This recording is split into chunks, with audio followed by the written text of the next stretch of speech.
também quero enviar um abraço de acolhida aos educadores e educadoras das nossas outras escolas que fazem parte da Rede Amigos, que são Poço de Jacó e o semeador do Juazeiro do Norte, no Ceará, que nos acompanham pelo Facebook, o Colégio Nossa Senhora da Esperança, lá em Viamão, Rio Grande do Sul, representado aqui pela irmã Luísa,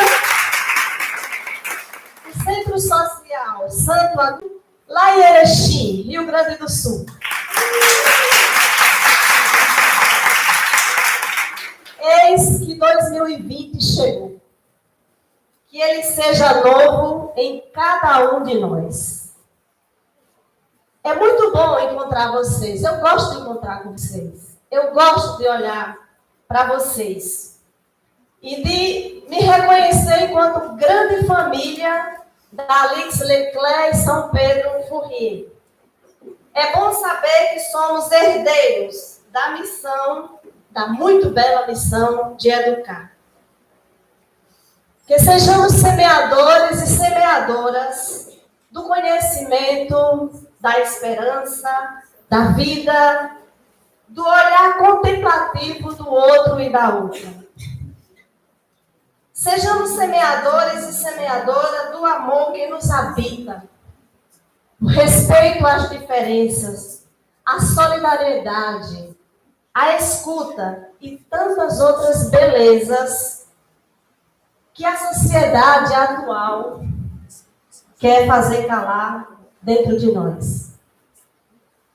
Como diz a canção da Utopia, que eu gosto muito de escolher para me alimentar durante o ano de 2020, quero que ela continue me alimentando em 2021 e compartilho com vocês, diz o seguinte: se o mundo ficar pesado, eu vou pedir emprestado a palavra poesia. Se o mundo emburrecer, eu vou rezar para chover a palavra sabedoria. Se o mundo andar para trás, vou escrever num cartaz a palavra rebeldia.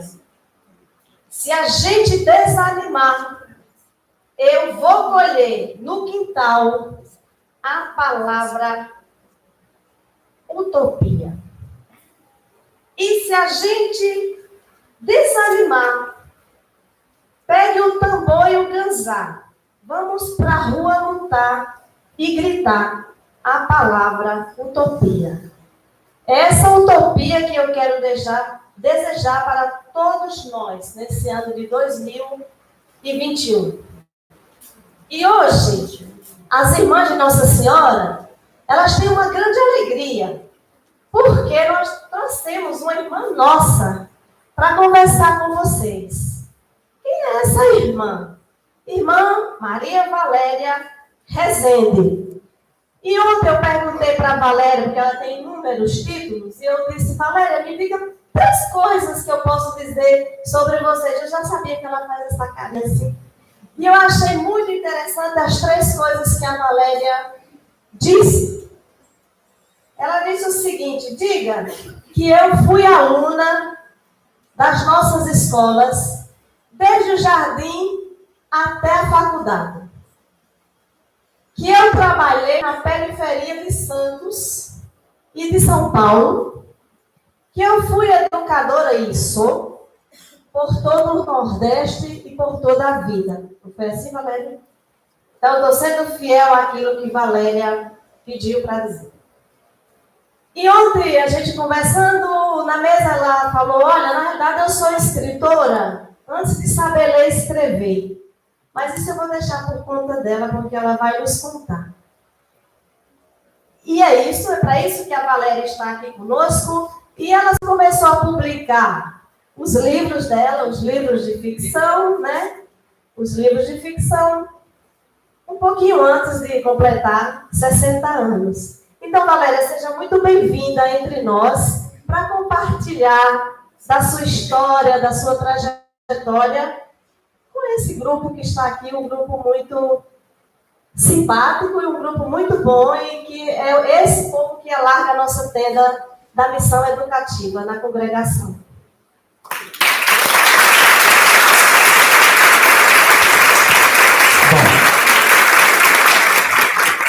Bom dia para todo mundo.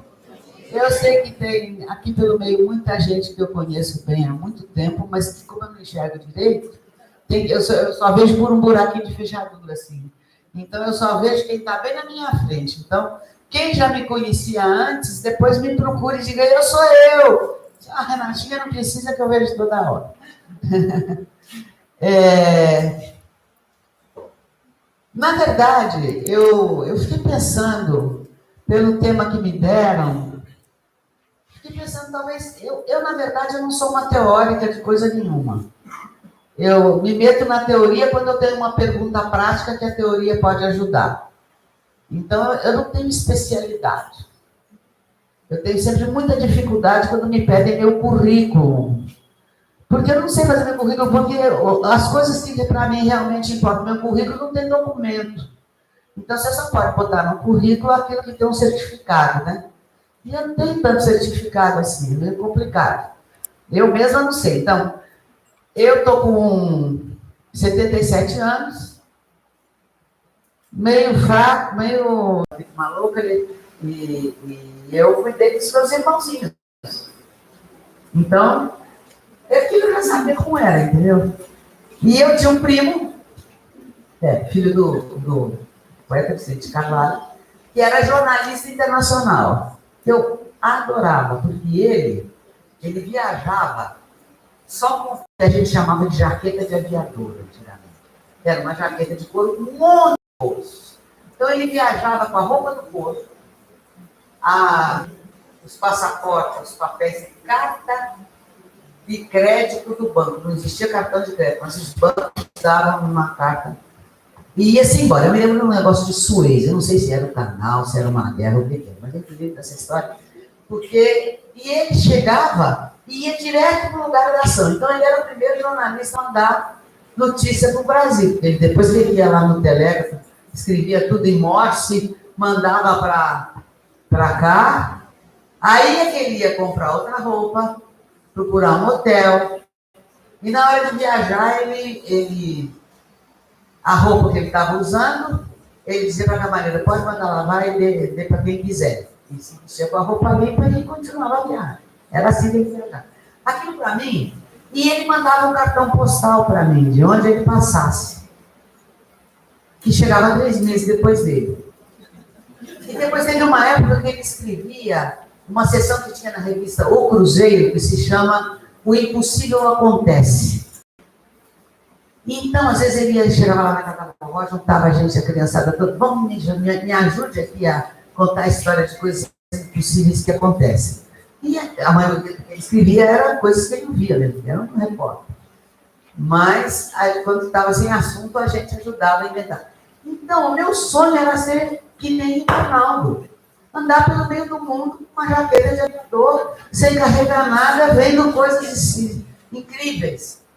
Mas naquele tempo não dava para uma mulher ser jornalista internacional louca assim. Eu me lembro que a primeira que era assim, que ia para as guerras, as coisas que ficou famosa, era a Oriana Falati, nos anos 60 já. Já era tarde para fazer minhas escolhas. E a outra alternativa, e é isso que eu chego aqui o que é ser CNS, o que é o carisma da congregação. A outra alternativa era ser missionária, com uma visão muito interessante. Por quê? Nos Celamares, as nossas irmãs tinham feito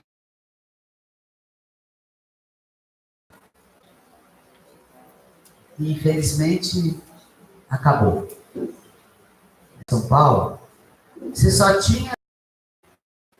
tinha água do caminho do mar, eu ainda conheci, era uma coisa maravilhosa, você tinha que parar, levar um galão de água, parar no meio da estrada para botar água no radiador, porque segunda, o carro queria. Aquilo era uma... Por que eu estou contando isso? Porque eu estou assim. Estou contando isso porque eu estou assim. Eu queria chegar nesse CNS. Pronto, era esse caminho e aquela estrada que até hoje é um uma peripécia que desce em Caraguatatuba. Não tinha mais. A maioria dos lugares você tinha o trem da banana. O trem da banana que saía lá do cais e ia até Registro, se eu não me engano. Né? O Juquiá. É por ali. Depois dali adiante, você tinha, era lombo de burro, era a pé pelo meio das trilhas do mar para chegar nos lugares, ou barco de pesca, pelo litoral.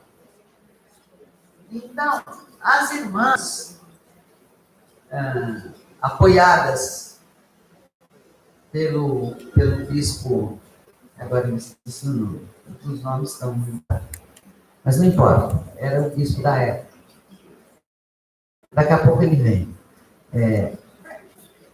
Se deram conta daquilo, como educadoras, embora naquele momento obrigadas à clausura pelo direito canônico, porque desde o Concílio de Trento enfiaram todas as freiras e a fica tem que ser fechada no convento, não pode andar pela rua como quiser.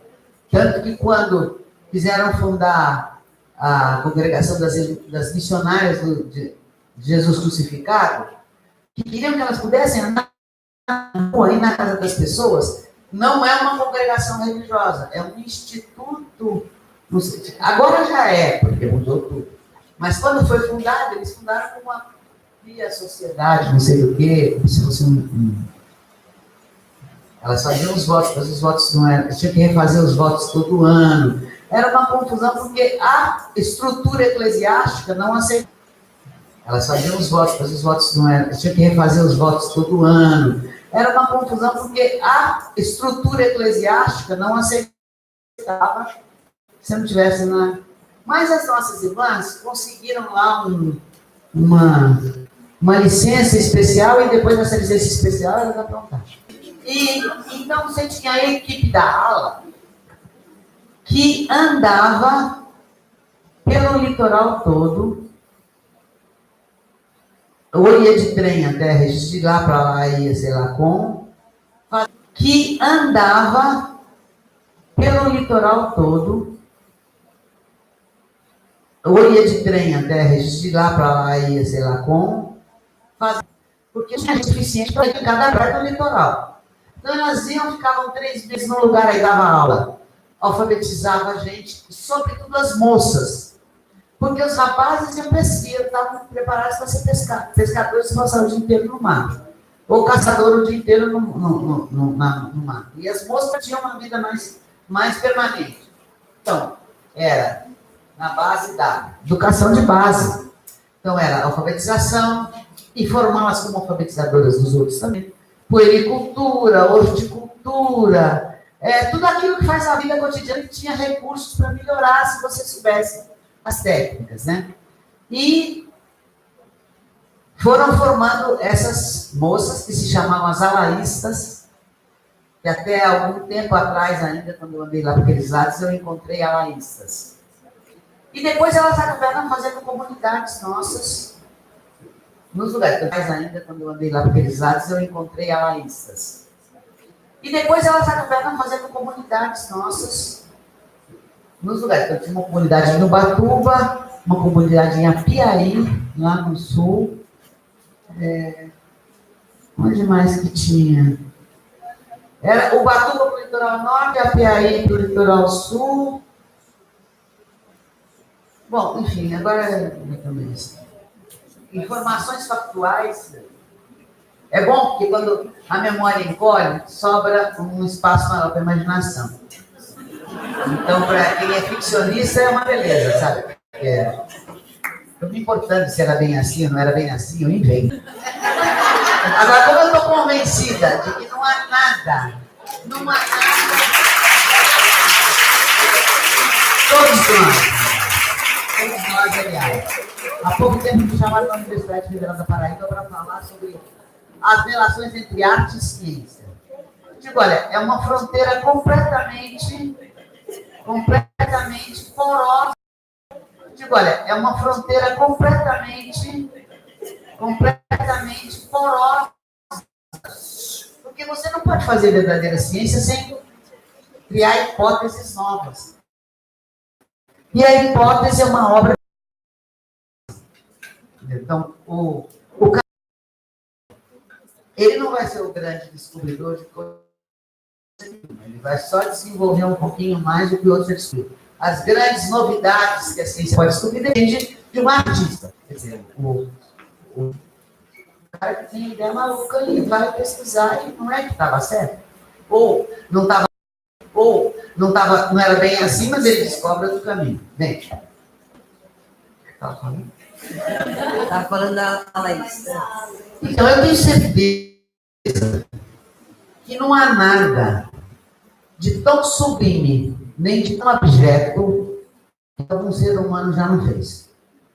Já não fez. O ano passado foram condenados finalmente, em última instância, um casal e a um objeto que algum ser humano já não fez. Já não fez. O ano passado foram condenados finalmente, em última instância, um casal e a filha da mulher, que eram de Garanhuns, de Pernambuco, mas tinham ido se esconder lá no Conde, ao lado de João Pessoa, porque, sabe qual era a acusação? Comprovada? Eles matavam a gente e vendiam empadinha. Canibalismo, empreendedorismo, não vamos negar. Como empreendedores, eles tiveram uma imaginação fantástica. Qualquer coisa você pode inventar, né? Você pode inventar. Tudo seja bom. Então, por isso eu estou conversando o seguinte: cada um é um. E nós é um único. Embora a gente, por outro lado, a gente tenha uma ponta que é igual à do outro. Ou seja, que se identifica. É por aí que a gente pode criar o que a humanidade deveria ser. Uma fantástica rede, em que cada ponto da rede, cada nó dessa rede, tem uma função específica. E que aquilo passa para todo mundo. Então, as qualidades de cada um passam a ser transmissíveis aos outros. Os defeitos de cada um passam a ser, vamos dizer, domados por todos. De uma maneira cotidiana, não dolorosa. Né? E isso a gente não pode fazer sem imaginação. E hoje a gente vive uma situação no mundo que pretende diagnosticar a todos. Botar a gente dentro de uma caixinha. Cada um dentro de uma caixinha. Eu acho que estamos a poucos para a criança para um centro de diagnóstico infantil é coisa. Certo? Eles já eram meio diferentes mesmo, já andavam pelo litoral, do caminho de pescador. E elas sabiam que cada um é um. Então, eu fui para o colégio. Se fosse hoje, o que teria me acontecido? Tinham me diagnosticado como hiperativa. E teriam me enchido de Ritalina. E eu teria ficado focada. E eu teria tido a vida mais chata do mundo. E eu, a essa altura, como eu era focada, e fui obrigada a ser aposentada, porque ninguém quer mais uma velha de 77 anos, sabe? Porque tem uns jovens que vêm com a nova tecnologia. Eu ia estar fazendo o quê? Sentada na frente da televisão, vendo a mesma coisa o dia inteiro, porque eles repetem, né? Ou não sei o que eu estava. Eu já tinha morrido. Porque, segundo o meu cardiologista, eu estou viva porque eu gosto de viver. Porque, teoricamente, eu já devia ter batido as botas. Eu gosto de viver. A primeira coisa que eu faço amanhã quando eu acordo é dizer: verificar. Estou viva? Estou. Porque a gente não podia ser uma ilusão. Estou naquele mesmo partido. A mesma bagunça. Reconheço a minha bagunça característica. No céu, nem mesmo no purgatório, não pode haver uma bagunça igual, todo livro, cuidado, etc. Então, eu estou viva, estou aqui em casa. Bom, e é isso. Então, eu fui para o colégio e eu devia ser uma chata de galocha na sala de aula. Porque é o seguinte, quando a mania de ler, depois que eu aprendi, não, primeiro tem um problema que não pode aprender a ler. Não pode aprender a ler, porque vai atrapalhar. Só que eu ficava doente, porque tinha aquele negócio da leitura à noite. Eu me lembro que o livro Core, do Edmond de Amites, o meu avô leu para a gente um capítulo cada noite. Vocês já leram o Core? Amites, o meu avô leu para a gente um capítulo cada noite. Vocês já leram o Core? Todo escritor, todo professor, todo educador devia ler o Core do Edmond de Amites, que foi livro de cabeceira do Manuel Bandeira, não sei quem, e eu fiz uma tradução excelente. E a editora, acho que foi a Autêntica que publicou.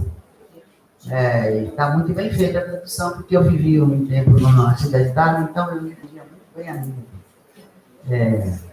Não comprem a da Cossack Naif, que tem erro de tradução. Porque o tradutor não morou lá no Vêneto, nem no norte da Itália. Bom, isso aqui é só fazendo um comercialzinho de leve assim. E aí, um capítulo cada noite, ponto. Agora vamos dormir. Eu ficava injuriada. Então, o meu sonho era aprender a ler, para eu não precisar depender dos outros, ter que me submeter. Porque quando estava no auge do interesse, agora acabou esse capítulo, isso é amanhã. Eu achava aquilo uma injustiça, uma coisa insuportável. Então, um dia, eu vou na casa da minha avó lá de Santos, que, aliás, era uma pessoa incrível, que viveu até os 95 anos e morreu de acidente. E a minha avó, tem duas coisas da minha avó, várias coisas da minha avó, que me marcaram muito, mas uma das coisas que eu vou contar aqui é que, como eles tinham perdido tudo, depois os amigos que tinham ganho dinheiro com a crise de Pica-Pau, fizeram uma vaquinha e compraram uma casa para minha avó na periferia, que era baratinha. Só que naquele tempo a periferia era a praia. Então, minha avó ficou com uma casa na rua Oswaldo Cochrane, lá na última quadra, já quase na esquina da praia, onde era o... Como é que chama? Tinha uma das primeiras sorveterias, assim, Conde do Mar. Não deve existir mais nada disso, né? E essa casa da minha avó, era uma casa pequena, não tinha espaço para ter algum escritório, uma biblioteca. Então, os livros ficavam assim, no corredor. O corredor ficava estreitinho, porque era uma estante de livro de cada lado, do chão ao teto. E eu me lembro de um dia chegar e ver a contraluz que tinha uma janela lá no fundo, a minha avó assim.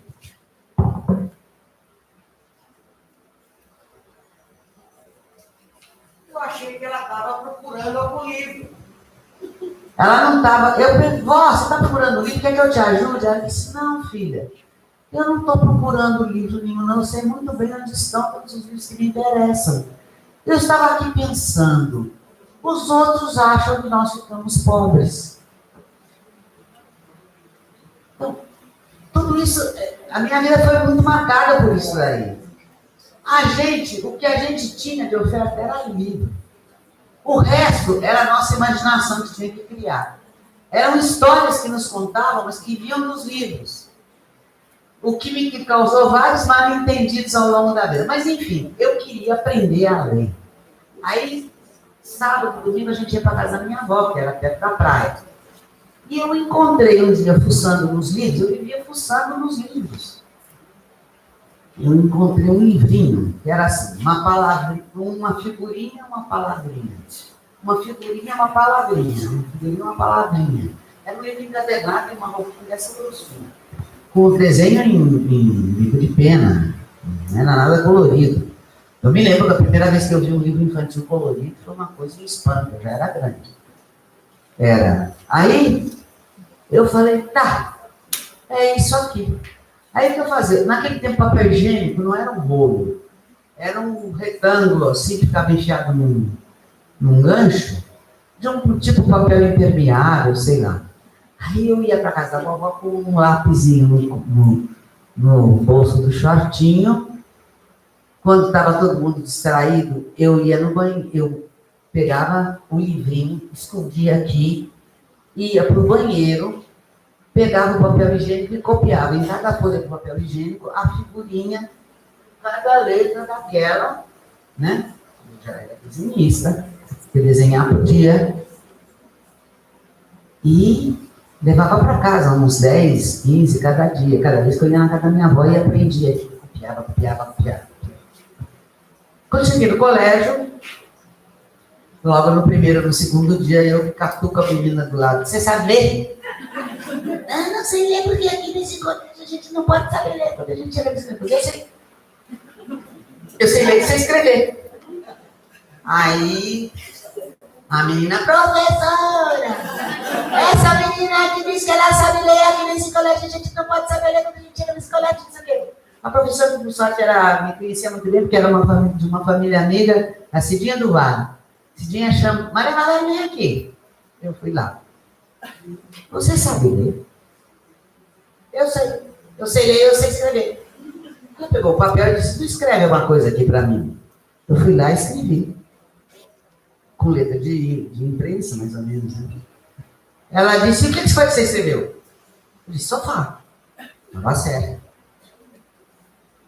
Escreve mais alguma coisa. Eu escrevi.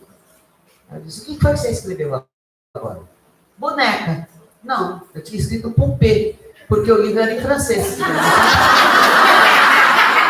Aí foi uma confusão danada, porque tiveram que me desalfabetizar. Não, aí a minha tia resolveu, minha tia ia me dar aula de francês todo dia. Eu me alfabetizei antes de em francês, enquanto a outra professora dava um jeito como português. E aí, eu rapidamente, porque eu já tinha entendido o que era o troço, né? Que era uns sinais. Aí eu comecei a entender o som, etc., porque aqui em francês se dizia de um jeito, em português de outro. Era aquela confusão. Não sei como é que é, mas eu sei que, pronto, depois de 6 meses eu estava alfabetizado em inglês, em francês e português. Inglês não era a língua que se falasse. Era francês que era importante. E aí, eu comecei a me tornar uma criança insuportável. Por quê?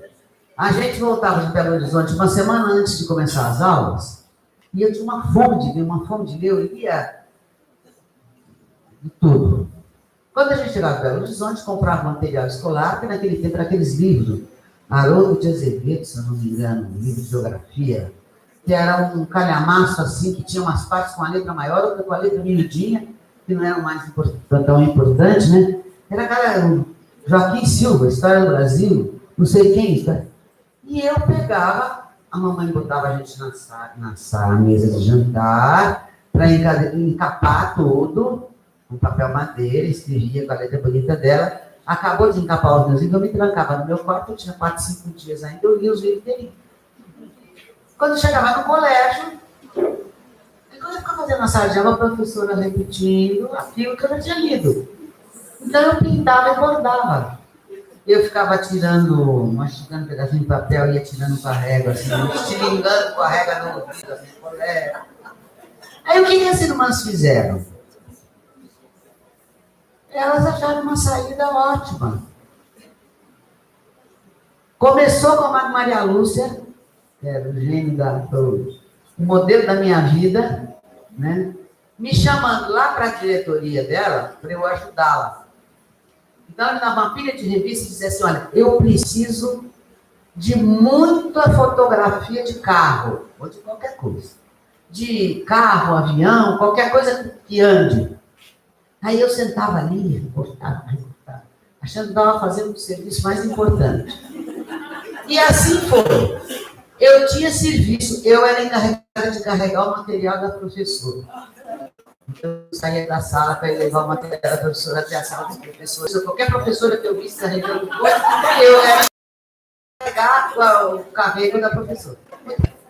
Aí, e na medida que eu fui crescendo, foram me dando mais um monte de encargos. Os professores estavam felizes de me ter fora, porque a metodologia ainda era bastante tradicional. Era todo mundo na carteira e o professor lá no quarto negro, repetindo a mesma coisa, até todo mundo bem. Então, chegou um momento, a Luísa aqui é testemunha. A Luísa é testemunha. Chegou um momento que ela tinha chave de esporte, da banda, da torre, e chegou um momento que eu não perguntei para a Maria Lúcia final. ela pertence a que turma? Porque arrumaram um jeito de me deixar fora da sala de aula, para não chatear a professora, para não infernizar em uma coisa, e ao mesmo tempo prestando serviço e feliz. Porque eu tinha, Luiz de Lamar tem aquela torre. Aquela torre era o mistério dos mistérios. Imagine, a gente, criança, nos anos 40, 50, olhando aquela torre medieval, com aquelas ameias lá em cima, e trancada, ninguém podia subir na torre, entrar na torre. Só que era no chão da torre, no primeiro andar, no resto do chão da torre, que se guardava o material esportivo. Então, as redes de vôlei, as bolas, tudo que usava na aula, no recreio e na aula de educação física que todo mundo tinha, eu era encarregada de cuidar do material esportivo. Então, eu tinha a chave da torre. E era proibido deixar mais ninguém entrar lá. Mas eu entrava, trancava por dentro e subia por aquela escadinha toda maneira, de coisa assim. E ia tirar lá de cima, entendeu? Jogava aviãozinho de papel lá de cima da coisa, com recado para minhas colegas. Vocês não podem subir na torre. Um poema que eu copiava e jogava um aviãozinho. Eu tomava conta do material, porque a gente tinha música com instrumentos musicais, tinha banda. Todas as turmas tinham bandinha. E eu fui encarregada de tomar conta dos instrumentos da bandinha. A bandinha ficava guardada no alçapão do palco do teatro. E a sala de festa lá tinha um palco do tempo antigo, quer dizer, com aquele alçapão para ficar o ponto, assoprando as coisas, ainda tem, e tinha um cadeado, tudo. Eu tinha a chave do cadeado da bandinha. E eu tinha ainda que tomar conta do teatro, porque havia uns guarda-roupas lá atrás, que todo mundo, sempre fantasia de carnaval antigo, passado, vestido de baile que já não usa mais, dava lá no colégio, ficava para o teatro. Então a gente se vestia para fazer as pecinhas de teatro, fazer esse teatro. Tinha a Maria da Glória, não sei se alguém aqui conheceu, a Madalena, tinha umas irmãs fantásticas, que também eram. Tem uma coisa na nossa congregação que eu nunca ouvi falar em congregação. Sempre se teve um cuidado especial com as irmãs que eram consideradas especiais. Especiais era assim, que tinha um negócio. Era especial, entendeu? Não tinha laudo. Eu aprendi há pouco tempo uma palavra inacreditável. Eu tenho uma prima que é psicopedagoga e ela trabalha nas escolas públicas, não sei o quê, que o professor que tiver um aluno com uma diferença na sala de aula tem direito a um assistente, né? Um professor assistente. E que não os professores ficam procurando o menino que pode ser laudado. Porque você já pensou, você vai para a escola e vai ter o tempo todo alguém procurando te laudar, mandando você, e o tanto de síndromes e de troços que inventaram. Então, eu teria sido enchida de Ritalina e eu estava uma velha triste. E eu não sou uma velha triste, eu sou uma velha, que faz questão de dizer que eu sou velha. Eu detesto, imagina, você parece estar melhor que eu. Isso daí é um meio de explorar a gente. Claro, você dizer, eu não posso. Me ajuda porque eu não consigo carregar isso. Ah, não, você está melhor que eu. Eu vou usar tudo do idoso o mais que puder. Então, veja bem, o que a gente... Eu aprendi... Aos 7 ou 8 anos de idade, eu aprendi a escrever em braille. Porque eu tinha uma colega cega de nascença. Não sei se você lembra da Luzia. Se chamava Luzia. Então, tinha que copiar as coisas do quadro negro para ela. Então, eu aprendi braille, eu era encarregada de copiar. Então, se eu estivesse lá, eu tinha um horário de todas as aulas, de todas as turmas, e eu precisava da bandinha, do material esportivo. Então, eu entrava e saía, mas ao mesmo tempo eu sabia mais ou menos a que hora que deixavam as coisas, ou eu pegava do caderno de outra. Uma hora antes do fim das aulas, eu tinha que voltar para a minha sala para copiar as coisas para a Luzia. Eu copiava ou do quadro negro direto, ou do caderno da outra, e depois copiava. Para mim, não copiava muito, não. E aí, eu aprendi a escrever, eu sei ler em braille. Você escreve assim e lê assim. Hoje já não usam mais braille, porque tem uns negócios que lê pro pessoal, né? Ainda tem. Pois é importante. Eu tinha uma colega que ela teve poliomielite, então eram uns aparelhos daquele tempo, era uma tecnologia, um negócio enorme, então a gente tinha que carregá-la pela escada para ir para a sala de aula, destravar aquele negócio, a gente fazia cadeirinha para levar a nossa colega, e depois éramos duas que sabíamos a tecnologia de arma, desarma, arruma, desarruma. Quer dizer, não precisava do professor, assim. As tarefas de lidar com os outros que tinham uma certa dificuldade de alguma coisa, era distribuída entre nós. Então, era a minha colega, como todas as outras. Certo? Eu vou contar para vocês uma coisa aqui que eu não deveria contar, porque foi um erro, um mau exemplo, etc. Mas eu tinha uma dificuldade com matemática.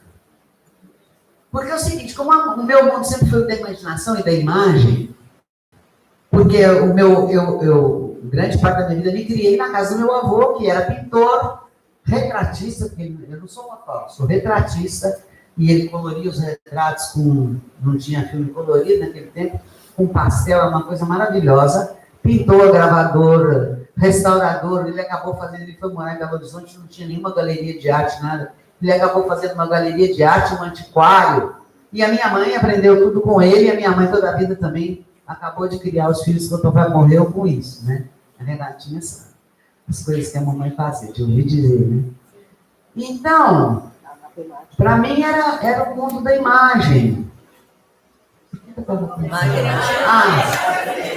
Então, quando eu era bem pequena, que os problemas da matemática era assim. Joãozinho ganhou 3 maçãs. Comeu uma no caminho. Deu a outra para a avó dele quando chegou em casa.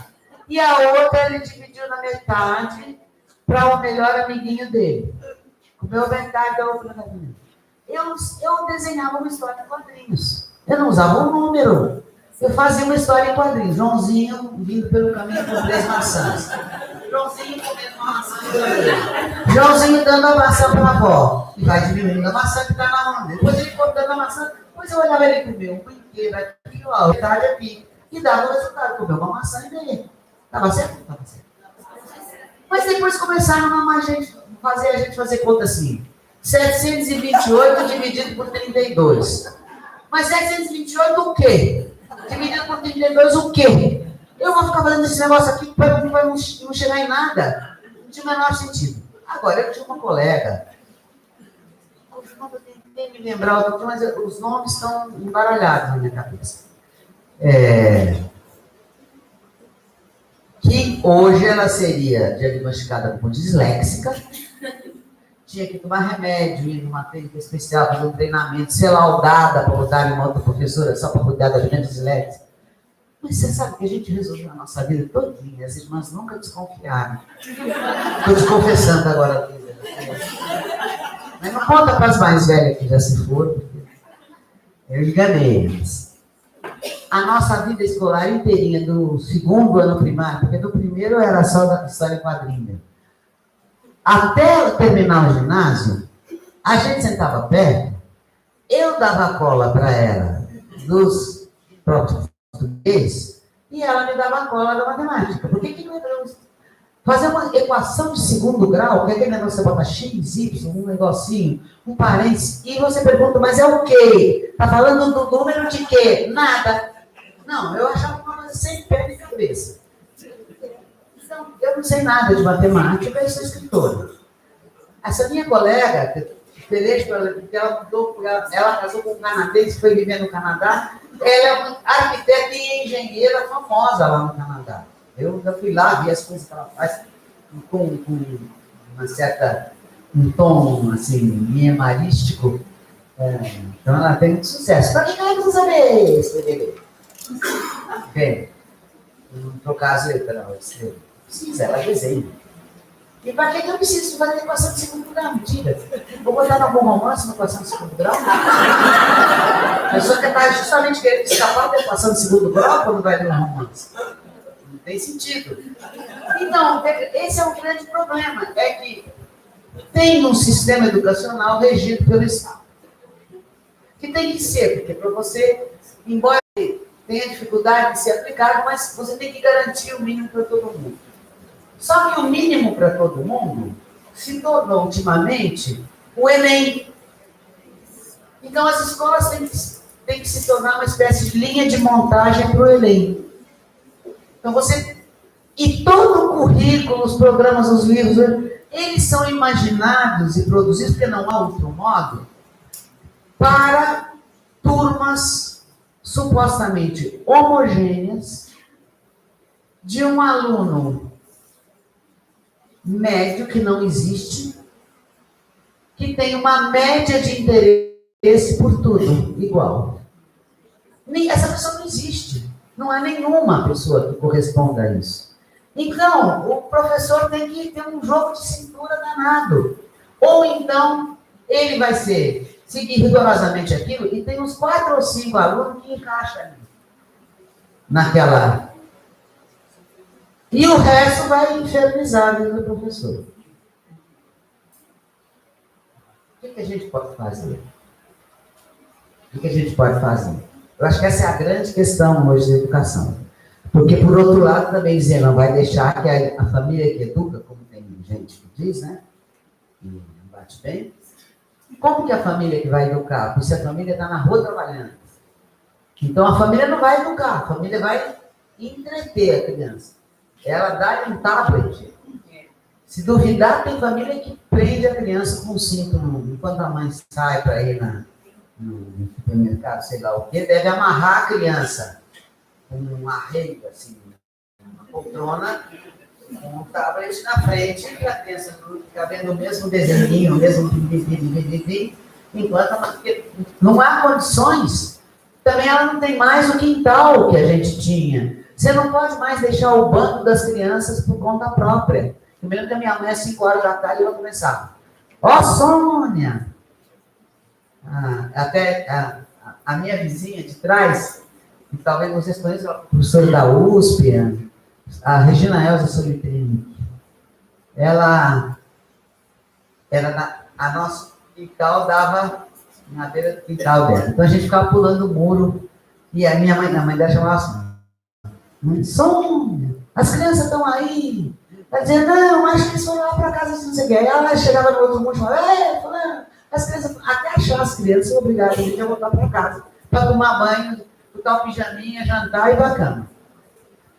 Sabe? Então, havia uma sociabilidade infantil e nós não tínhamos brinquedo. Brinquedo existia naquele tempo, era carrinho, bola e boneca. E eu me lembro que uma das histórias que quando eu comecei a ler que me deram, era uma adaptação infantil da Viagem à Lua, do Júlio Verne. Então, eu não sei quanto tempo durou isso, mas na minha memória infantil foram anos. Pegava caixa de papelão, tinha um acerto com o homem da quitanda da esquina. Ele guardava para mim qualquer caixa de papelão. A maioria não era nem de papelão, era de ripa, de uma madeira fininha assim.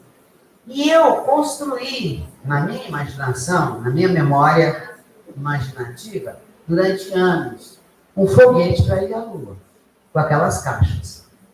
E aquilo tinha caminhos por dentro, colado, não sei o quê, fazia buraco para passar uma cordinha de sisal, porque não tinha nada de grampeador, de não sei o quê, essas coisas que tem hoje, cola de silicone, nada, era na base do civil, né? Pegava cipó das árvores da Washington Luiz ali para amarrar uma. E eu construí essa coisa, e aquilo era uma atração para todas as crianças da vizinhança. Todo mundo vinha, posso entrar num foguete? O foguete era um amontoado de caixas. E aquilo era uma coisa maravilhosa. E outros livros que eu li. Então me aconteciam coisas engraçadas. Eu tinha 2 apelidos. Em Santos, o meu apelido na família era Xereta. Porque eu me lembro muito bem. Quando diziam assim, Quando os adultos queriam conversar com eles para criança, fofocar, sei lá, você vai brincar lá fora, minha filha. Eu ia brincar lá fora, eu saía pela porta, aí eu voltava pela outra porta e vinha rastejando por trás dos móveis até me colocar a cortina e a parede atrás do sofá, para eu escutar a conversa. Se não era para eu ouvir, é porque era muito interessante, porque tinha coisa que eu não sabia. É porque eu interpretava a minha maneira. Então, o meu apelido em Santos era, na família, era chegou a xereca, porque tudo eu perguntava. E lá em Belo Horizonte, o meu apelido era Potoqueira. E os meus primos de lá me chamavam da Potoqueira, diziam que eu inventava história, que eu mentia, que não sei o quê. E a grande mentira, que eles sempre diziam, cada vez que eu chegava lá, dizia assim, como é que vai Moby Dick? Tem visto o Moby Dick? E eu nem sabia por quê, porque eu não me lembrava de ter contado essa história. E eles diziam o seguinte, que eu era muito mentirosa, que eu tinha jurado por Deus que é pecado, que eu tinha andado em cima do lombo da Moby Dick. E eu nem me lembrava de ter contado essa história. Há uns 3, 4 anos atrás, minha madrinha mineira, mais na hora da minha mãe, que está viva ainda, com 96 anos e com a memória intacta, que até há pouco tempo ela cheguei lá, ela estava toda orgulhosa, porque a Secretaria de Cultura encontrou um baú de fotografias antigas de Belo Horizonte, dos anos 30, e ninguém mais reconhecia nada. Aí levaram para ela, e ela que reconheceu tudo. Então ela estava, que era a pessoa mais velha com memória que tinha na cidade. Então a minha tia, ela foi ativista do Instituto Patrimônio Histórico, muito tempo. Tudo dela é super. De vez em quando ela me manda pacotes. Aí ela me mandou um pacote de fotografias. E tem uma fotografia daquela de Kodak de caixotinho, que é 6x6, assim, com a beiradinha toda recortada. E tem uma baleia encalhada na praia de Santos. Na alguma praia, né? Uma menininha de sapatinho branco, vestidinho branco, de cianinha, e 2 lacinhos na cabeça, em cima da baleia. E meu avô, vestido de terno, que era assim, igual, assim ao lado da baleia, assim, parando que você escorregasse da baleia e me matava, né? Quer dizer, era tudo verdade. Provavelmente me contaram uma história da Moby Dick. Então, baleia chamava Moby Dick. Eu dei um nome para baleia, o nome de baleia. Quem é essa baleia? O nome de baleia é Moby Dick. Pronto. E eu tinha subido em cima do ombro da Moby Dick. Eu não estava mentindo. Não estava mentindo. Então, porque a gente imagina que tem memória e imaginação. Não tem memória e imaginação. Toda memória é imaginação. Porque a gente faz o crochê, é o crochê. O crochê que une os cursos. Então, como é que a gente faz na escola? Porque cada um é professor de uma coisa, ou seja, é professor de um retalho. Como é que a gente constrói? Porque há colchas de retalho lindíssimas. E as mais bonitas são aquelas que se faz uma harmonia entre as cores para fazer um desenho encantador. Né? Todo mundo fica besta, todo mundo tem saudade da avó, da bisavó, quando vê uma colcha de retalho bem feita. Né? Então, a educação, porque aí o retalho é a informação. É informação. Que, em princípio, você nem precisaria do professor, porque pode fazer as crianças ler o livro que nem eu fazia, né? Porque aquilo era a informação. A educação é o crochê. A educação é o crochê que todos nós temos que fazer. Fazer essa relação. Então, eu comecei a fazer uns livrinhos sem perceber que eu estava fazendo isso. Eu só percebi que são livros de crochê. São receitas de crochê. Eu tinha pegado esses livrinhos aqui. Infelizmente, eu pedi para as editoras mandarem para aqui, para São Paulo, porque eu não ia pedir para João Pessoa para trazer, pagar 3 vezes o frete. Então, tem uns livros, esse aqui, por exemplo. Cadê um menino diferente? Esse aqui, por exemplo, se chama Uma Aventura Animal. Então, é um livro que eu fui, como eu vivia assim, misturando tudo, eu fiz um livro em que se mistura tudo. Então, é uma história, para resumir, é uma história de vários garotos.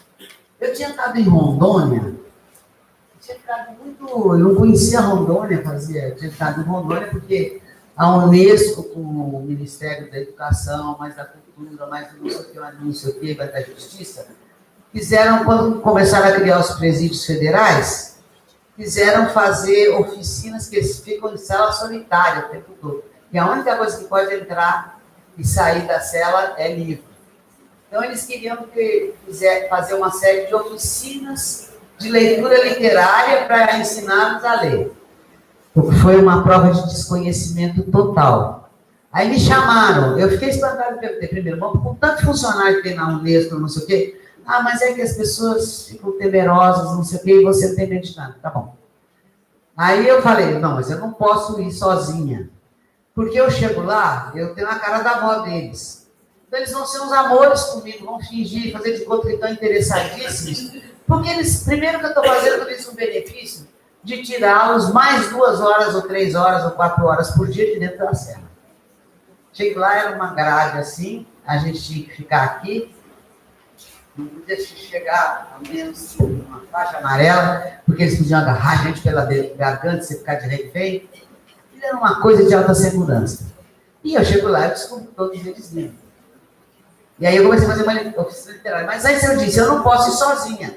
Porque eles vão adorar essa velhinha, vão ser uns amores comigo, dizer que sim a tudo, e pode não servir para nada. Eu preciso de alguém com quem eles possam se identificar como eles. Aí não sei se vocês conhecem, se não conhecem, tratam de conhecer um escritor que chama-se Aldemiro Alves, que é de Suzano, mas ele fez a carreira dele com o apelido de Sacolinha.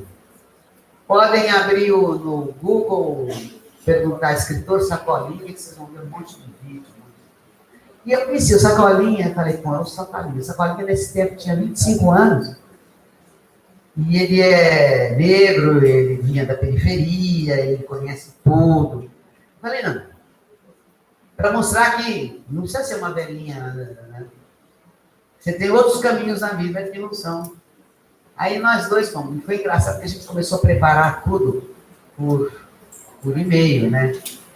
Quando nós chegamos aí nos chamaram para uma reunião em Brasília, aquele monte. Eram umas 15 pessoas, tudo era ministério. E nós dois ali, assim, agora, expliquem a proposta de vocês para fazer essas oficinas. Aí nós começamos a falar. E um falava uma coisa, o outro completava. E aí alguém perguntou, quanto tempo vocês trabalham juntos? Nós há 45 minutos, que foi a hora que a gente chegou aqui. Porque, de fato, a gente se conhecia como escritor, mas a gente como educador, não. E aí a gente foi lá, eu tinha ido para um dos lugares que eu fui para Rondônia, e a gente ficou bastante tempo lá, e eu não conhecia Rondônia, eu comecei a explorar aquilo tudo. E aí eu escrevi esse livro, quando voltei, que era assim, adolescentes, pré-adolescentes brasileiros de vários lugares que vão parar em Rondônia porque seus pais são transferidos ou qualquer coisa. E depois um deles, ou um era muito tímido, só desenhava, não falava. Uma era pequenininha demais, que eu até digo que a minha inspiração foi a Socorrinha. E a Socorrinha uma vez me contou que quando ela era pequena no colégio, os colegas botavam ela em cima da caixa d'água, e ela não podia sair enquanto os colegas não tirassem ela da caixa d'água. Eles faziam isso porque criança é malvada, às vezes, né? Isso. Né? Sim. Bom, porque eu não tenho... Você tem que me avisar. Agora só 5, porque eu tenho... Minha mãe dizia que eu tinha 4 cotovelos, falava pelos 4. Muito bem. Então, é uma história em que... Então, eu faço a viagem. Então, tem um menino que é filho, é esse que é tímido. Ele faz a viagem desde João Pessoa, porque o pai dele era do batalhão de engenharia do Exército, e vai transferido para... É esse aqui. Esse aqui, uma aventura animal. E eles descobrem, um dos coleguinhas descobre que cada um tem uma característica, um problema, ou uma diferença. E um deles descobre, houve uma conversa de gente que estava combinando para fazer uma rede de tráfico de animais. E aí eles começam a investigar. E eles vão descobrindo que eles juntos, eles 5 juntos, eles são um super-herói. Porque quando junta, a menininha que era pequenininha, ela era capaz de ficar invisível. Porque ela se enfiava pelos cantos e ninguém via, passava por debaixo do balcão, ninguém via. O outro menino que desenhava era o que gravava todas as informações de maneira que era um código. Ninguém podia, se pegasse o caderno dele, eles anotavam todas as informações. O desenho aqui não é um enfeite, ele é parte da trama.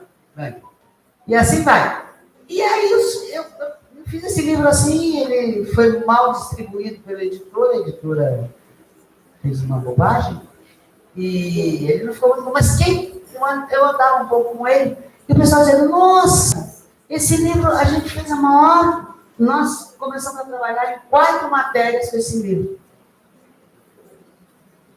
E aí os meninos montaram uma peça de teatro, né, com a história desse livro, adaptada por eles lá, e com... Então, eu penso assim, contar histórias, eu acho que um dos processos que eu fiz muito, eu trabalhei como educadora popular durante, até hoje, eu vivo pelo interior da Paraíba, quando me chamar eu vou, que é partir do conhecimento, da experiência que o pessoal já tem e ir construindo a teoria até poder dialogar com a teoria oficial, né? E então, essa coisa da criançada que cria as coisas, eu até queria ter trazido e acabou ficando lá, na hora de hoje. E às vezes as crianças reescrevem meus livros. E é uma coisa fantástica, porque essa divisão artificial feita pela ciência, pela teoria, que fatia o mundo, né, que é abstrato, ela é compensada pela brincadeira, pela arte, pela imaginação. Então a gente tem que voltar aí. Aí eu comecei, o pessoal disse que eu comecei a escrever aos 60 anos. Não é verdade, eu escrevi a vida inteira. Mas eu escrevi livros de estudo para o pessoal para a formação dos educadores populares, andei pelo mundo inteiro, tem livro publicado até em árabe. Eu não sei como é. E tem livro publicado em Bahasa, Indonésia, porque eu fui trabalhar no Timor e os jovens não sabiam português, eles foram obrigados a aprender Bahasa, Indonésia, então o meu material foi traduzido em Bahasa, Indonésia, eu não sei ler. Claro, mas isso vem depois. É o que você tira da experiência do diálogo. Claro que vocês são professores, vocês são encurralados pelo currículo oficial. Mas aí eu acho que a única saída é ter imaginação. Portanto, um bom professor é um artista? Um bom professor tem que ser um artista. Ele tem que, às vezes, uma coisa, já me aconteceu de ter num auditório, porque também quando você vai fazer palestra sobre literatura, Bienal do Livro, não sei o quê, também tem um chato lá, que quer te atrapalhar e quer aparecer. Mas, às vezes, ele, para aparecer, ele faz uma pergunta cretina. Como uma vez me fez a pergunta assim, agora, posso perguntar uma coisa? A senhora é freira mesmo, é? Então, quer dizer, a senhora tem voz de castidade, quer dizer, a senhora não tem nenhuma experiência sexual, que é uma coisa tão fundamental na vida humana. Então, como é que pode ser? Ou isso daí não é verdade? É só para inglês ver. Aí na hora, eu falei, eu podia dizer, não sou freira assim, depois a gente conversa se você quiser. Mas eu falei, me deu um clique. E eu, na hora, inventei uma teoria. Eu disse, olha aqui, veja bem. Você acha que é possível ser escritor sem ter passado por um processo de individuação? Você sabe que nós, a espécie humana, somos animais como todos os outros e no nosso surgimento não tínhamos palavra, não tínhamos arte e éramos regidos pelas injunções da natureza. E a espécie era mais poderosa do que o indivíduo.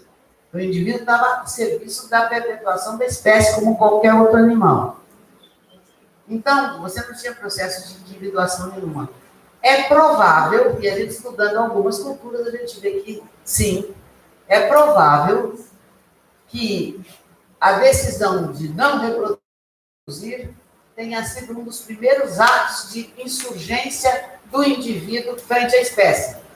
Portanto, a priori, não tem nenhum impedimento. Aí, eu mesma, depois fui pesquisar, fui pensar mais sobre isso. Aquilo foi um invento da hora, entendeu? Era um enfrentamento que queria aparecer, era duelo, né? Eu ou ele queria parecer mais inteligente do que eu, mais bacana do que eu, todo mundo prestasse mais atenção nele do que em mim. Aí eu disse, peraí. E me veio essa teoria que eu inventei ali na hora. Mas que depois eu vi que ela tem bastante lógica, eu fui estudar. Então, eu digo assim, eu não posso fazer currículo vitae, porque toda a minha cultura, o meu aprendizado, foi sempre assim. Eu me deparo com alguma coisa que me intriga, e aí primeiro eu faço a minha teoria imaginária, e depois eu vou conferir. Então, os meus livros têm sempre um bocado disso. Qualquer um deles, mesmo. Eu não escrevo para criança, para adulto, eu escrevo. Depois a gente negocia com os editores como é que ele quer publicar. Então, esse livro aqui, que é o mais recente, é o último que foi impresso, que essa primeira tiragem, ela um dia vai ser uma raridade bibliográfica. Por quê? O título do livro é Nas Curvas do Caminho, um menino diferente. Mas na página de rosto, houve uma intervenção mediúnica do meu velho amigo Carlos Drummond de Andrade, com quem eu tomava o mesmo ônibus todo dia quando era estudante do Rio, e a gente batia os maiores papos mineiros. No meio do caminho, um menino diferente. Quer dizer, ele se meteu aqui, então, na segunda tiragem já está corrigido. Então, isso aqui, esse livro, que é uma história de uma criança que seria diagnosticada como autista. Mas é uma família muito pobre, que vive numa favela, que o pai tinha desaparecido, a mãe com os filhos veio para descobrir cadê o pai, e a mãe morreu logo. Então, a irmã mais velha, que tem 17 anos, não quer se separar de irmão mais novo de jeito nenhum, então ela vai se virando, vão se virando, e tem um menino diferente. É um menino que não conversa, que faz todas as coisas, ninguém entende o que ele fala, ele inventa coisas, e ele só quer desenhar, e como vocês podem ver na capa, ele desenha jabuti com asa, ave com 4 patas, etc. E aí depois eu vou contar o resto da história. Então, são todos são... E agora eu comecei a me dar conta, porque foi tanta gente aí que eu descobri o negócio do laudado. Também. Porque, no fundo, ele tem esse formato juvenil, assim, não é muito infantil, porque o texto não é tão fácil. Não é um texto linear, é um texto que vai à memória, vai bem... dá para adolescente já habituado a ler, mas eu espero que os adultos leiam também. E nós estamos agora, com outros adultos, fazendo uma série. Então, eu vou fazer um que é meio autobiográfico, que é uma menina insuportável. É como se lida com uma menina insuportável, em vez de dar Ritalina para ela. Vai ser Chave da Torre. Pode ser o melhor título. A Chave da Torre. A menina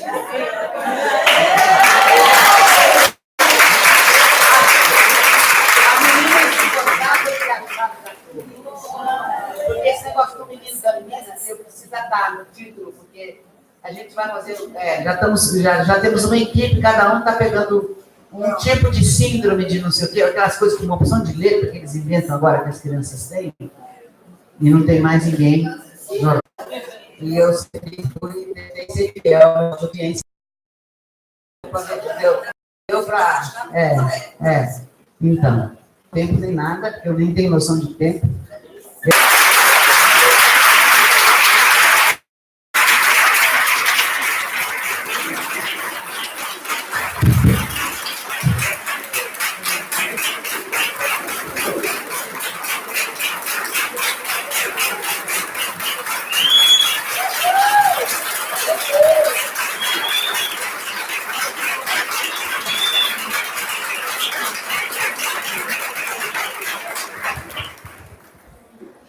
Ai, que delícia. Estamos abertos. Alguém gostaria de comentar, conversar, trocar uma ideia, fazer uma pergunta? Vamos aproveitar mais esse pouquinho, que ela ainda está por aqui. Quer? Estou dizendo que a Valéria, que eu conheci há tantos anos atrás, e ela mudou, mas para muito melhor.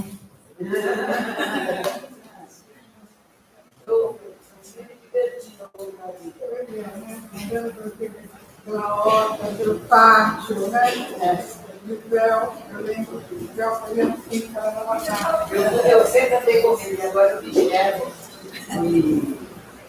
Mas agora eu descobri que a gente tem que usar o sapato com 2 mandadas. Eu realmente, eu sempre tive pressa na vida. Sabe aquela canção, ando devagar porque tenho pressa?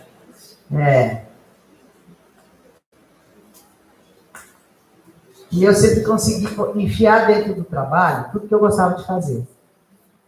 Ali no fim dos anos 70, começo dos 80, teve muito jovem europeu, americano, que vinha fazer 2 anos de voluntariado por causa da guerra do Vietnã. Tudo isso criou esse negócio para não ter que fazer serviço militar, para não ter que ser mandado para uma guerra. Aí eu me lembro uma vez com um menino holandês que veio trabalhar com a gente, depois de um tempo. Você é uma esperta, muito esperta. Eu falei, o que é? Tudo você gosta de fazer, você mete em trabalho. Ou seja, tudo que eu gostava de fazer, eu botava enfiava dentro do trabalho. Aí fazia filme Super 8, escrevia novela de rádio, ensaiava, a gente gravava novela de rádio, fazia teatro no ato da igreja, compunha peça de teatro, desenhava, fazia... escrevia, eu aprendi a escrever cordel, tudo que eu me interessava, eu ia lá, descobria como é que era fazer, e me metia a fazer. E pronto, me diverti. Ó, os brinquinhos da Cecília. Esse brinquinho foi eu que fiz. Agora não consigo mais, porque eu não tenho força na mão. Valéria, os colares lindíssimos também, na época que você trabalhou. Isso, eu fazia... Eu comecei a fazer colar naquele tempo. Aliás, eu toda a vida fiz, porque na minha família todo mundo era artesão, na verdade. Eu fui criada no meio do artesanato. Isso é daquele tempo, Naquele tempo eu já fazia isso? Faz pouco tempo que eu parei de fazer. Eu não consigo mais abrir uma garrafa de água mineral. Isso aí precisa ver. Isso. Fio de cobre, eu descascava o fio de cobre e inventava. Tem uns que eu esmaltava, eu tinha um forninho de... Ainda tenho ele lá, mas ele está meio capenga. Não tem quem conserte mais aquelas coisas de antigamente. Hoje tudo é feito para você jogar fora. Eu tenho ferramentas incríveis, eu tenho uma exposição de ferramentas. Uma parede de ferramentas, porque eu tenho ferramentas que nunca ninguém viu. E eu estou transformando as ferramentas antigas em instrumentos musicais. Então, por exemplo, eu tenho uma roldana que era de fazer corda de sisal. Quando eu vivi no sertão, o pessoal, a única coisa que dava para plantar lá era sisal. Aí você faz o primeiro cordão, e depois tem que entrançar. Aí é um negocinho assim, uma roda denteada, com um ganchinho assim, dobrava em 2, botava o ganchinho aqui, para enroscar o coisa bem igualzinho, né?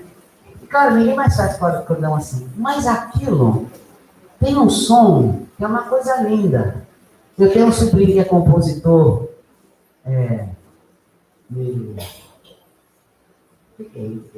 ele faz música eletrônica, ele faz tudo, faz qualquer coisa, toca qualquer instrumento. E ele usa ele vive gravando sons. Ele disse, eu não trabalho com música, eu trabalho com sons. A música, minha matéria-prima são os sons. Então ele andava, uma vez ele estava andando debaixo das árvores, assim, tinha árvores secas, lá em Boston, ele estava estudando lá. Tia, peraí. Não fala nada. Continua andando em cima das folhas. E ele com o microfone captando o barulho Todos, nós não somos felizes, a Renatinha é testemunha. A gente passa por cada, porque uma família muito grande tem mais problema, né? E como ninguém é normal, isso é um conceito abstrato, né? Como a equação de segundo grau sobre nada. Não existe normalidade. Graças a Deus, não seria um tédio mortal.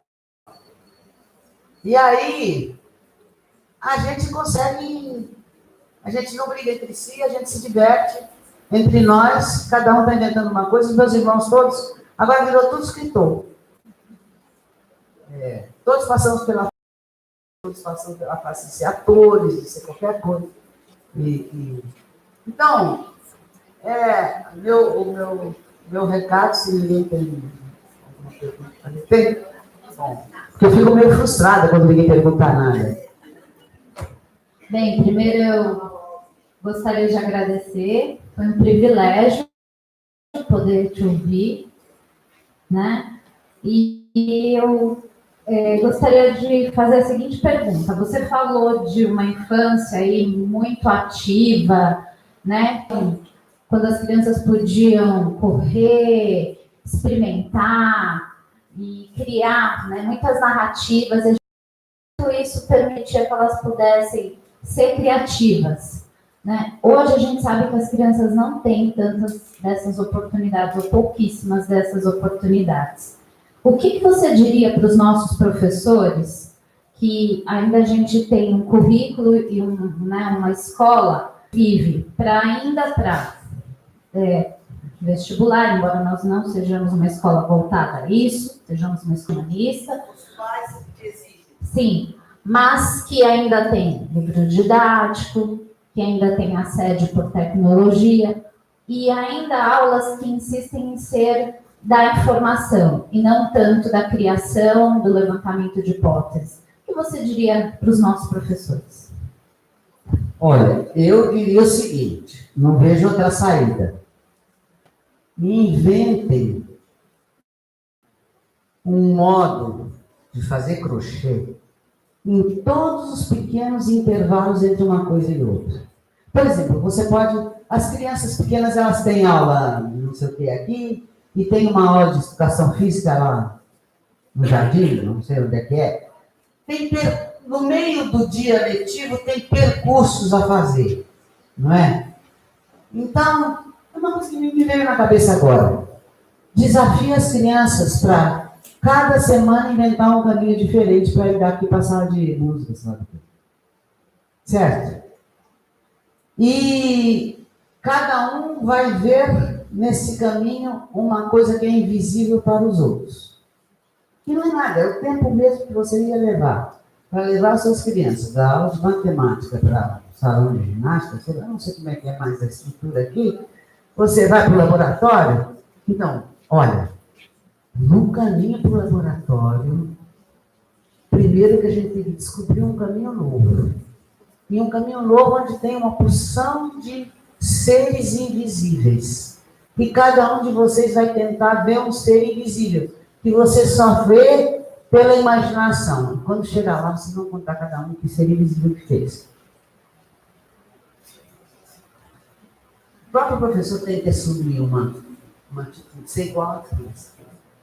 Vamos por aqui não, é por aqui por trás. Tem que dar a volta aqui nesse coisa. Cada um, a criança vai inventando, e quando chega lá, sabem, eu vi uma coisa invisível. Eu vi uma formiga azul. O outro viu o Shrek, sei lá quem. O outro viu um fantasma voando assim, que subiu para o céu. Sei lá o quê. Aí, pronto, em casa, você vai desenhar aquilo, a coisa invisível que você viu no caminho. Eu estou dando um exemplo, estou inventando aqui assim na hora, mas a gente tem que botar a imaginação de todo mundo para funcionar, para criar essa coisa, que é claro que vai mudando ao longo. Por exemplo, com uma turma de ensino médio, pode se dar no começo do semestre uma tarefa, porque eles têm que incluir tudo que for a experiência da vida deles na escola e no mundo durante esse semestre que de alguma maneira sirva de matéria-prima para a peça de teatro. Que depois, no fim do semestre, você pode trocar. A peça de teatro escrita por essa turma vai ser posta encenada por essa, no fim do outro semestre. Sabe? Você tem que... É o que eu chamo de crochê. Você não pode eliminar aquela aula de matemática de equação de segundo grau, infelizmente. E a menina não pode escolher, eu quero ir para a aula de poesia, e eu para a equação de segundo grau. Pronto. E uma coisa substitui a outra, não pode. Não pode porque ou na faculdade, na USP, eu não sei aonde. Aí, é assim. Só que se você prestar atenção, conversando, podia ser que você estivesse, ou então combinando aproveitar os últimos dias de férias para fazer um negócio bem legal, assim. Você já fez a exposição do Leonardo da Vinci? A gente podia ver, porque depois a gente podia, na aula, tentar fazer os meninos reproduzirem ou criarem com palito de sorvete outras coisas parecidas com como o Leonardo da Vinci criava. Porque é isso que a gente precisa aprender. A gente precisa aprender a ser Leonardo pronto. Aí já está vencido, você tem que comprar outro. O meu celular, eu não desisto. Ele está todo capenga. Aí, cada vez que eu vou numa coisa, arruma esse livramento. Você está pensando, vai precisar comprar outro. Não vou comprar outro, porque eu me surjo contra essa obrigação que estão me impondo de me vender porcaria que é para quebrar, para eu, em 8 meses, para eu ser obrigada a comprar um novo modelo. Eu não vou fazer. Eu só não é maneiro. Mas aí já vou estar sério, surda e... Eu não sei se com esses exemplinhos deu para perceber que é possível e torna a nossa vida de professor muito mais divertida. Porque isso é o que eu gostava de fazer, eu enfiava dentro do trabalho. Então o trabalho se tornava divertimento. Então, criar modelos de roupa. Fazer uma brincadeira de ser estilista. E depois você pode dizer de um semestre, entendeu? Aproveitando aquelas brechas. Não tem aula de estilismo, não é isso. É exatamente o que não era para fazer, faz. O que não era necessário, faz. Porque aí ele dá o divertimento, aí ele dá a liberdade total para a imaginação. Então você pode pegar uma turma e dizer, olha, uma turma tem mais menina do que eu, enfim, sei lá. Vocês vão criar uma coleção masculina e uma coleção feminina de roupa super da hora. E depois a gente vai confeccionar. Professor de geometria. É geometria. E depois tem o professor, sei lá, você tem de teatro, não sei do quê, e vai organizar o desfile. E vai fazer um desfile na escola. Pode até vender depois as coisas para fazerem um passeio, não sei aonde. Certo? Tá. E a gente tem muitos vácuos em que a gente, como a gente cansa, não, mas uma frezinha. Só tem 5 minutos para ir para enfrentar outra tudo. Mas o cansaço físico e o cansaço são duas coisas difíceis de distinguir. Porque, por exemplo, eu não deveria estar aqui correndo de um lado para o outro. E eu estou. Quando acabar isso aqui, que eu não tiver os olhos brilhando de vocês, que eu não tiver vontade de conversar, eu vou arriar.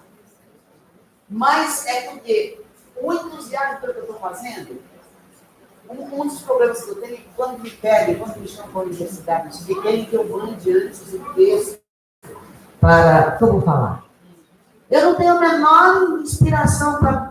Quando eu escrevo um romance, eu tenho que imaginar a cara dos leitores. Eu vejo gente na rua e digo, é para aquele ali que eu vou escrever. Então, eu fico pensando, eu estou falando com alguém. Eu não sei falar. Escrever um texto teórico, para mim, é um drama. Por quê? Porque eu não sei quem é interlocutor, eu não vejo os olhos brilhando. Eu vou arriar mais tarde. Mas quando eu vejo os olhos brilhando, eu vejo quem está bravo. Eu tento uma outra coisa diferente para esse aqui que está com uma cara brava ali. eu estou me divertindo, eu me cria uma energia. Entendeu? Porque aí você, mas como você tem 77 anos? E eu não sou capaz de dar chute a gol. Mas daqui a pouco não sou mais, porque essa energia está vindo disso aqui. Então, aí você pode pensar, puxa, é tão cansativo a rotina de professor? É cansativo porque é rotina. Se você sai da rotina, você cria uma energia nova. Aí você vai, cada vez que você vai numa maluquice, todos nós temos direito à nossa dose de maluquice. E é isso que estão querendo pedir. Você tem que ser laudado. A gente já nasce laudado. Com laudo médico que quer proibir você a sua maluquice, que é aquilo que é mais pessoal, que é mais fantástico. Que transformar a gente numa carreira de formiguinha de novo. Pode ser. Tem mais alguma pergunta? Ou uma crítica? Uma contestação? Por favor. Porque isso é muito importante. Valéria, você contou a história sua do Sacolinha. Você começou a contar a história sua e do Sacolinha. Como que foi essa história? Eu fiquei super interessada ali no mais nesse caso de Rondônia. Olha, não foi só Rondônia. Passou por todos os presídios federais de segurança máxima durante 2 anos. Fizemos 2 rodadas. É uma coisa incrível. Uma coisa incrível, uma coisa maravilhosa. Porque como nós percebemos que a gente não precisava convencê-los a ler, assim, o Fernandinho Beiramar, por exemplo, eu encontrei 4 vezes, porque eles mudam o pessoal de livro. E a gente ficou amigo. A última vez que eu fui, porque a gente não podia se aproximar da grade. É uma sala que tem um pedaço aqui e a outra lá. E eles vão do lado de lá da grade. Então a relação era para não. Aí depois, sabe, depois de uma semana conversando com eles todos os dias, olhando no olho, eles entusiasmados, inventando as histórias, porque uma técnica simplíssima que eu uso é, eu pego um conto qualquer e leio até um momento crucial. Mas agora vocês vão se juntar de 2 em 2, ou de 3 em 3, para terminar esse conto. Da cabeça de vocês. Então é uma coisa desafiante, o pessoal. E sabe, você lê em voz alta para o colega da cela vizinha ouvir, porque o colega não sabe ler. O outro menino que me disse, eu vou dizer para a senhora uma coisa, precisou eu me tornar um chefe do tráfico, um criminoso considerado perigoso, vir para uma prisão de segurança máxima, trancado numa cela solitária, para eu poder descobrir o que existe no resto do mundo, fora da minha comunidade. Porque eu entrei num movimento, como eles dizem, e com o tipo de função que eu tinha ali, eu não podia sair nunca dali. Eu nunca fui no asfalto. Eu nunca fui no asfalto. Porque ele era subalterno. E depois uma coisa que eles me disseram, por exemplo. Qualquer chefe do crime organizado, o grande medo que ele tem é do companheiro. Do seu lugar temente. A única maneira dele subir é matar você. Nós não temos medo da polícia. Não temos medo da outra facção, não. Porque a gente mais ou menos divide o território. De vez em quando nossos problemas a gente faz os acordos. Agora, a gente tem medo. Então, são coisas que a gente jamais poderia imaginar. Que o seu cara de confiança é o único de que você realmente tem que estar com medo o tempo todo. São experiências de vida humana que a gente é inimaginável para quem.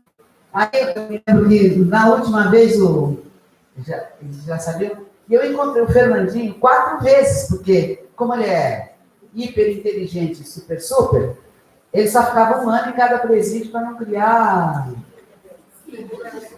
E aí no último dia, eu já estava me despedindo, eu disse, bom, agora essa rodada acabou, eu não posso vir aqui na hora que eu quiser, só quando me deixo. Aí eu quero apertar a mão de vocês.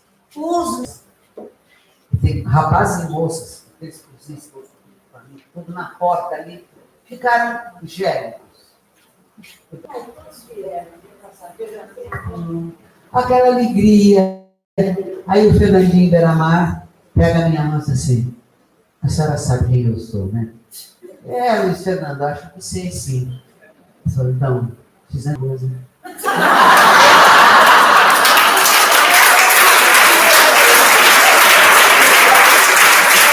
aí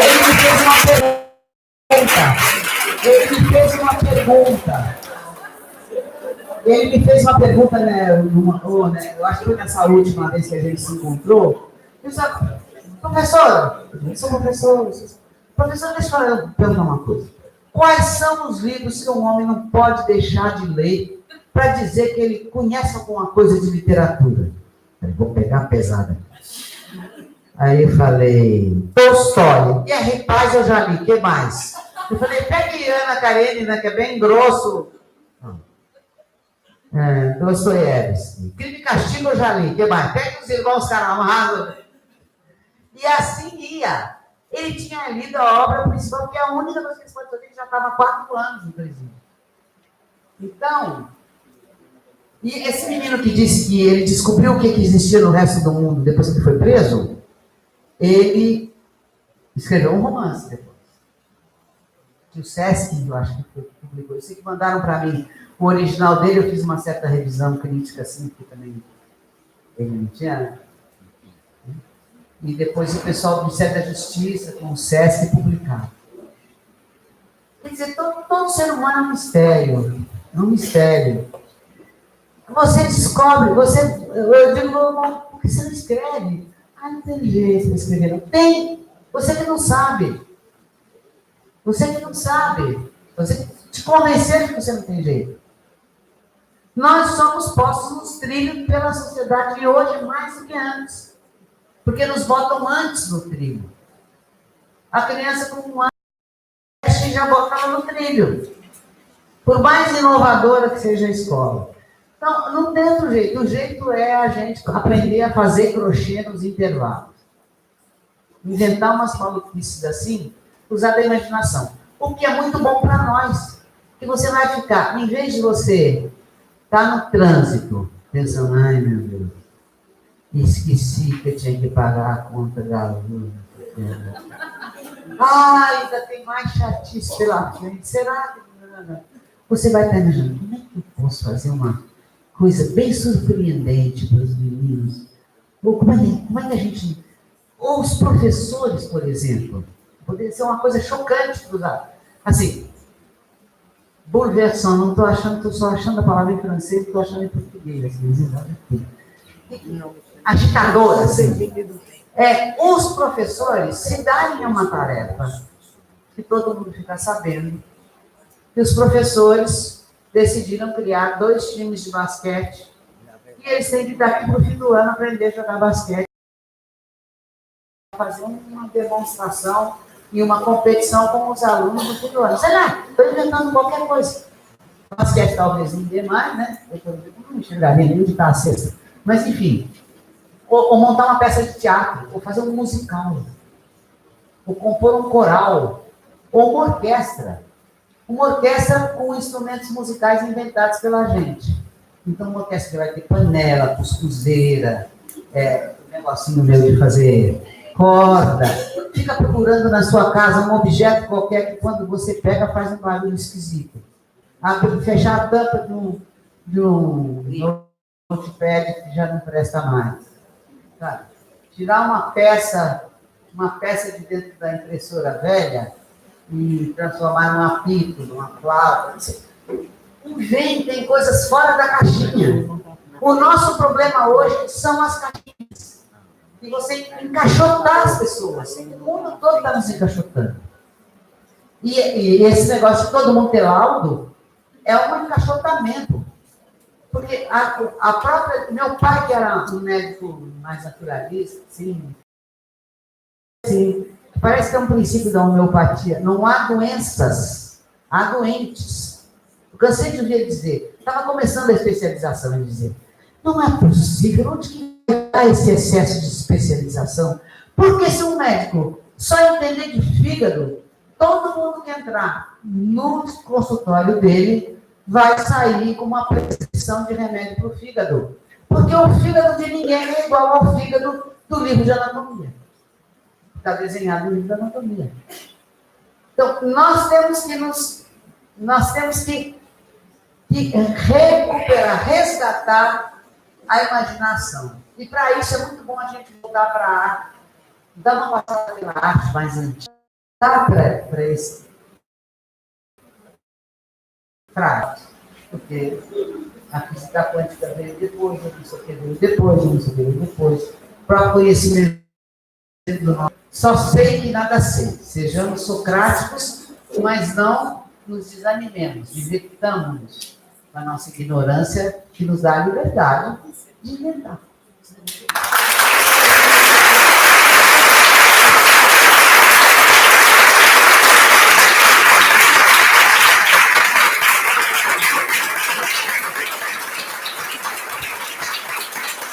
Essa nossa irmã, desde o início da rede, e esse ano a gente conseguiu, apesar de tudo, né? Então, lá no interior da Paraíba, Chaves que ela falou, né?